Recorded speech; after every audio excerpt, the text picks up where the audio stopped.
तो हमारे पार्लियामेंट के अंदर 43% पॉलिटिशियंस ऐसे हैं जिनके ऊपर क्रिमिनल चार्जेस हैं, और उसमें से 29% ऐसे हैं जिनके ऊपर मर्डर, रेप, फिरौती, ये सारे चार्जेस हैं। और ऐसा नहीं है कि खाली एमपीज ही हैं, हमारे एमएलए भी इसमें पीछे नहीं है। अगर मैं 2015 दिल्ली इलेक्शन की बात करूं तो उसमें 70 में से 43 नेता ऐसे जीत के आए थे जिनके ऊपर क्रिमिनल चार्जेस थे। और अगर करंट की बात करें तो 37 एमएलए ऐसे हैं जिनके ऊपर क्रिमिनल चार्जेस हैं। और ये ऐसा नहीं है कि किसी ने आरोप लगा दिया या एफआईआर है, ये वो चार्जेस हैं जो सुप्रीम कोर्ट के अंदर फ्रेम हो चुके हैं। मतलब पुलिस गई है वहां पे, उसको एविडेंस कंफर्म हुए, आई विटनेसेस मिले हैं, ये वो चार्जेस हैं। ये प्रॉब्लम तो बहुत ही छोटी सी है कि पार्टीज क्रिमिनल्स को टिकट ना दें और लोग क्रिमिनल्स को वोट ना दें, लेकिन इस छोटी सी प्रॉब्लम के लिए 1999 से लड़ाई चल रही है और अभी तक इसका सोल्यूशन नहीं हुआ है। 1999 में एसोसिएशन फॉर डेमोक्रेटिक रिफॉर्म, जिसे एडीआर नाम से ज़्यादा जानते हैं लोग, इन्होंने जो भी क्रिमिनल्स हैं पॉलिटिक्स में, इनके लिए एक पीआईएल डाली दिल्ली हाई कोर्ट में, और दिल्ली हाई कोर्ट ने उसको एक्सेप्ट भी कर लिया। जब दिल्ली हाई कोर्ट ने ये पीआईएल एक्सेप्ट की थी तो ये चीज़ वहीं ख़त्म हो गई थी। ये जो नेता जिन्हें हम जिता के लाते हैं ना, ये सब लोगों ने मिल के उस पीआईएल के अगेंस्ट में सुप्रीम कोर्ट में अपील कर दी। जब सुप्रीम कोर्ट से भी इनकी अपील खारिज हो गई तो हमें वो देखने को मिला जो हमने कभी नहीं देखा था, ये सारी पार्टियां एक हो गई। जब हमारे देश की सिक्योरिटी की बात आती है, उरी अटैक हो गया, बालाकोट हो गया, या हमले वाली सिचुएशन बनती है, तब भी ये पार्टियां एक नहीं होती। लेकिन इस चीज़ के लिए ये सारी पार्टियां एक हो गई थी, और ये सारी चीज़ें एक ही जगह आके फंस जाती हैं। इंडिया के कानून के हिसाब से जब तक किसी भी आदमी के ऊपर फाइनल जजमेंट नहीं आता तब तक वो बेकसूर है, और उसी चीज़ का फायदा उठता है। अगर कोई आईएएस पीसीएस की तैयारी कर रहा है और उसके ऊपर क्रिमिनल चार्जेस हैं तो उसे ऑफर लेटर नहीं मिलेगा। यहाँ तक कि क्लर्क की जॉब के लिए उसको दिक्कत आ जाएगी। लाखों कैदी ऐसे हैं जिन पर अभी जजमेंट नहीं आया है, जो अंडर ट्रायल है, उनको जेल में डाल रखा है।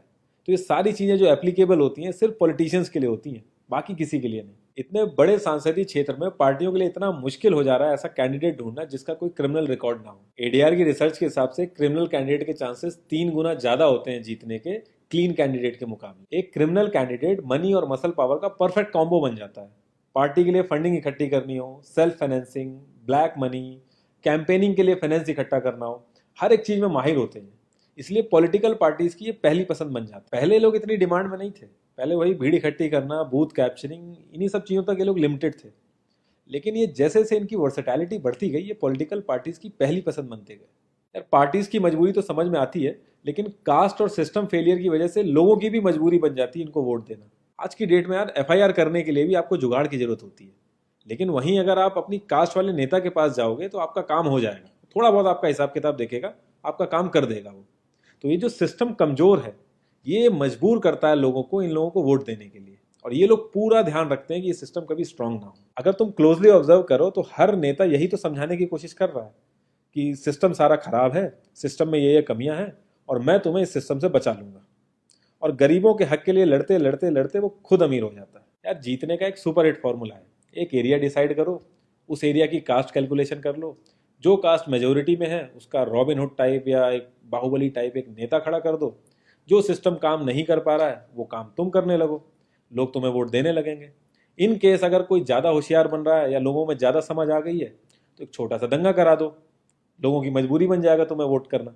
Centre for media studies CMS, इसके हिसाब से लास्ट लोकसभा जो 2019 का था उसमें 50,000 करोड़ से भी ज़्यादा पैसा इन्वॉल्व था। पूरे वर्ल्ड में इंडिया सबसे ज़्यादा पैसा खर्च करता है इलेक्शन में, यूएसए से भी ज़्यादा। तो यार तुम्हें क्या लगता है, इतना पैसा खर्च करके कोई जब आएगा तो वो रिटर्न ऑफ इन्वेस्टमेंट नहीं देखेगा? ऐसे ये सारी पार्टीज आपस में कितना लड़ती रहती हैं, कितने वैचारिक मतभेद हैं इनके आपस में, लेकिन जब भी ट्रांसपेरेंसी इन पार्टी फंडिंग की बात आती है ये सब लोग एक जैसा राग लापते हैं। ये लोग कभी भी पार्टी फंडिंग में ट्रांसपेरेंसी आने ही नहीं देंगे। एक बार जब ये लोग पावर में आते हैं ना तो पूरा का पूरा सिस्टम इनके हिसाब से चलता है, और जो पुलिस वाले इनके हिसाब से नहीं चलते ना उनका ट्रांसफर हो जाता है।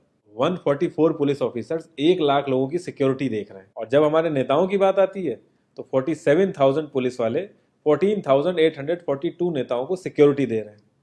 अब बाहुबलियों को क्या जरूरत है सिक्योरिटी की? कभी किसी क्रिमिनल को देखा है जिसके आगे पीछे आईएएस पीसीएस पुलिस वाले जी हजूरी कर रहे होते हैं? बहुत ही वर्स्ट सीन होता है वो। हर साल रिपोर्ट्स आती हैं कि 75% से भी ज्यादा लोगों को पुलिस पे भरोसा ही नहीं है। इंडिया एक लौती ऐसी जगह है जहां पे पुलिस को देख के इंसान सेफ फील करने की बजाय डरता है। एक 15 साल के बच्चे तक को पता है कि आईपीएल में सट्टा लगाने के लिए किसके पास जाना है, लेकिन हमारी पुलिस को नहीं पता।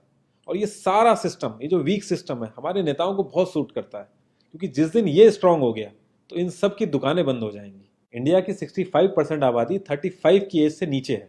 जो हमारा लोकसभा है उसकी एवरेज एज है 54 और राज्यसभा की एज 63.5 है।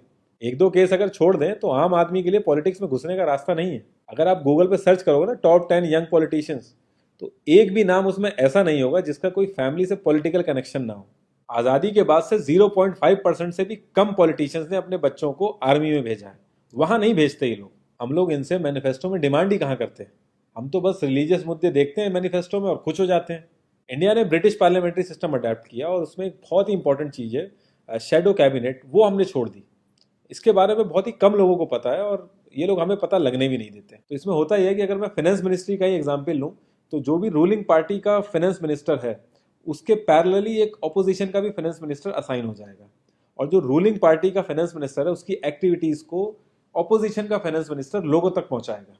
और इसी तरीके से हर डिपार्टमेंट में होता है और लोगों के लिए बड़ा बेनिफिशियल रहता है ये। क्योंकि एक छोटे से छोटे काम के लिए हमारे इंडिया में बहुत सारी मिनिस्ट्री इन्वॉल्व रहती हैं, तो एक्चुअल में किस नेता की गलती है पता ही नहीं चल पाता है। इस तरीके के बहुत सारे कॉन्सेप्ट हैं जो हम लोगों को पार्टी से मैनिफेस्टो में डिमांड करने चाहिए, क्योंकि हम लोग तो हमेशा मंदिरों और मस्जिदों के लिए ही लड़ते हैं। ये सारी चीज़ें एकदम से तो सही हो नहीं जाएंगी, लेकिन एक चीज़ हमारे हाथ में है कि यार हम कम से कम किसी क्रिमिनल को तो वोट ना दें।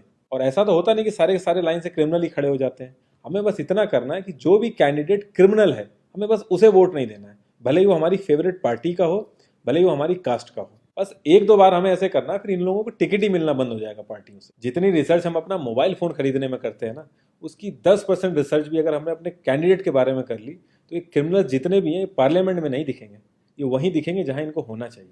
लास्ट में एक ही क्वेश्चन पे मैं इस कॉन्वर्सेशन को एंड करूंगा कि पॉलिटिक्स अगर समाज सेवा है तो सैलरी क्यों, और अगर नौकरी है तो एग्जाम और क्वालिफिकेशन क्यों नहीं।